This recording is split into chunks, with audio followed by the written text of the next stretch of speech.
Na base de cada religião, encontramos uma afirmação da existência de Deus, o Verbo. O ensinamento diz que, quando o mundo não era nada, havia emanações, havia Deus, o Verbo.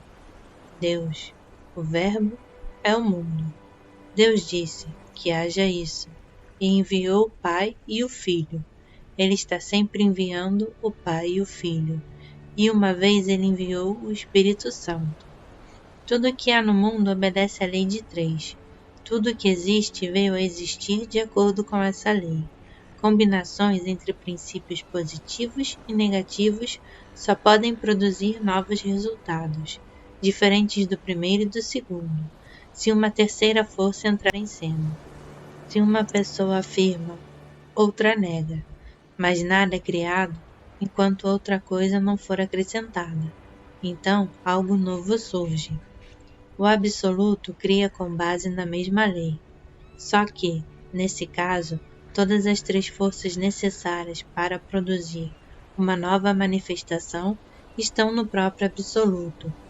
Ele as envia de si mesmo, emana-as. Depois as três podem até trocar de lugar. As três forças ou princípios emanadas do absoluto criaram toda a multidão de sóis, um dos quais é o nosso Sol.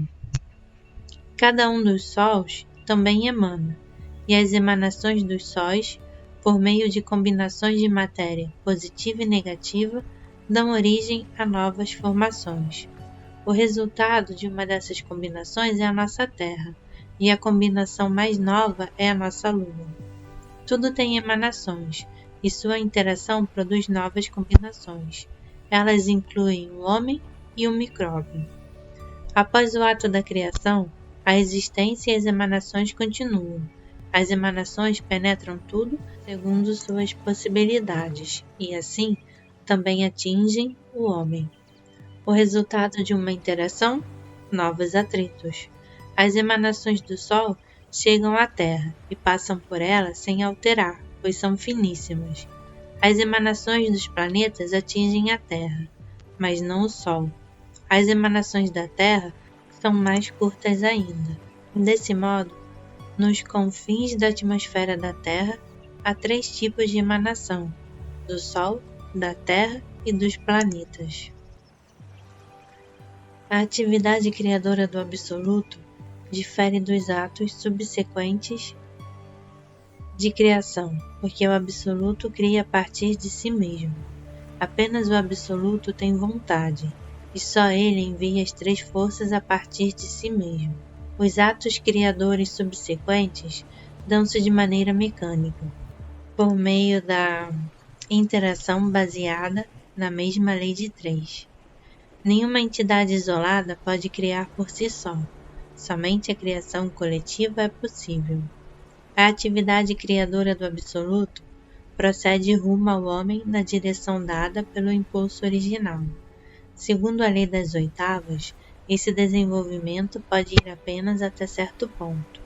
No raio cósmico da criação, a linha que parte do Absoluto e termina em nossa Lua pode ser visualizada como uma escada, cuja base é a Lua. Os principais pontos dessa linha de criação são Absoluto, Sol, Terra e o último ponto, a Lua. Entre esses 4 pontos há 3 oitavas: Absoluto Sol, Sol-Terra e Terra-Lua. Cada um desses pontos é um Dó. Entre eles, em 3 pontos, há, por assim dizer, 3 máquinas, cuja função é fazer o Fá passar a Mi. Em toda oitava cósmica, o choque sobre o Fá deve vir de fora, e o choque sobre o Si vem de dentro do Dó. Com eles, a involução procede de cima para baixo, e a evolução de baixo para cima. A vida do homem desempenha o mesmo papel que os planetas em relação à Terra, a Terra em relação à Lua, e todos os sóis em relação ao nosso Sol. Tudo é governado por uma lei muito simples, aplicada de fora. Precisamos descobrir como essa lei atua sobre nós. De acordo com ela, podemos seguir a lei da evolução ou a lei da involução, desde que deixemos no interior a lei exterior.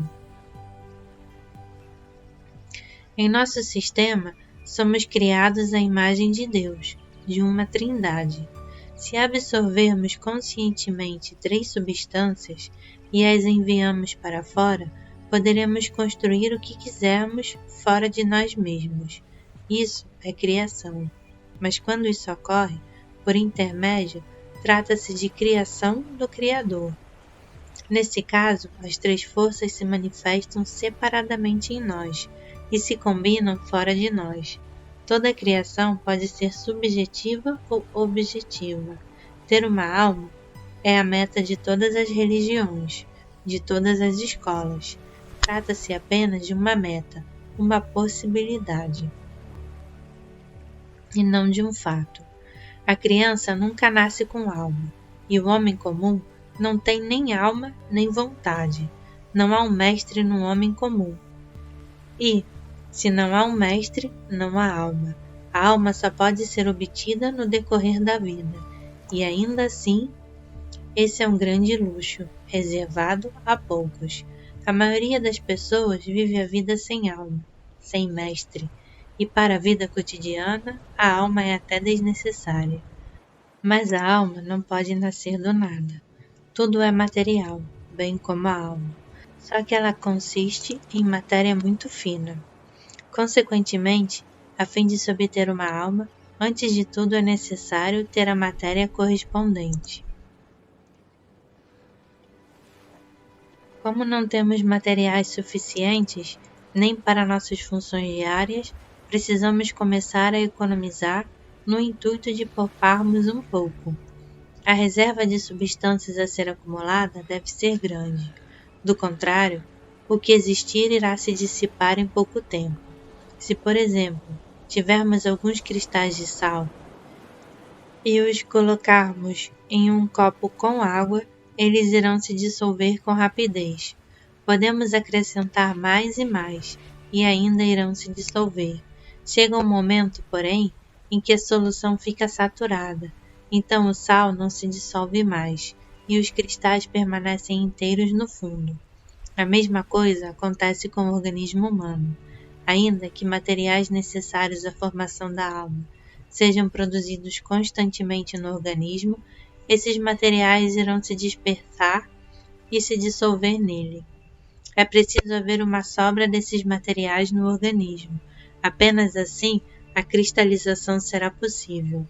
O material cristalizado, após essa sobra, assume a forma de outro corpo, uma cópia do corpo físico da pessoa, que pode ser separado dele.